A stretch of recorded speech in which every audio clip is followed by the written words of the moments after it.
Non, Ouais. non, mais c'est clairement oui. C'est clairement oui.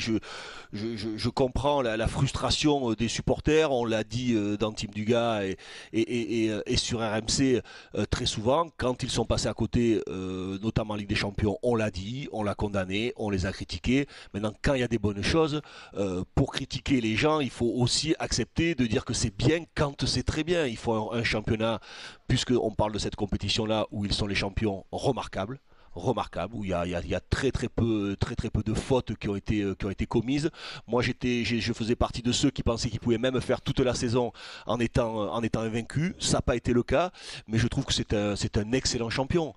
C'est pas, et battre le champion en titre comme ils l'ont fait 7-1, c'est une jolie cerise sur le gâteau. Après, oui, il y a un petit peu de frustration légitime par rapport à la Ligue des Champions, mais c'est pas pour ça que c'est une année ratée. Si c'est le cas, si on le prenait dans ce sens-là, ça voudrait dire que Manchester City a aussi raté sa saison. Ça veut dire aussi que le Barça a raté sa saison parce qu'ils ne gagneront pas non plus la Ligue des Champions. Il faut savoir apprécier les choses. C'est pas facile de gagner des titres, même dans le championnat de France.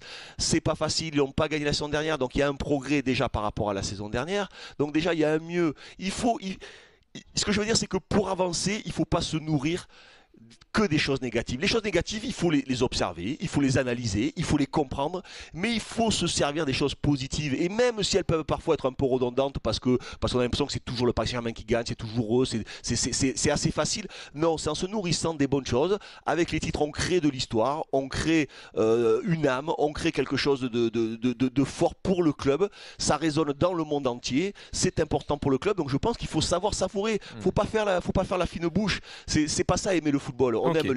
On aime les moments forts qui existent et qui, moi, me font beaucoup de bien. Il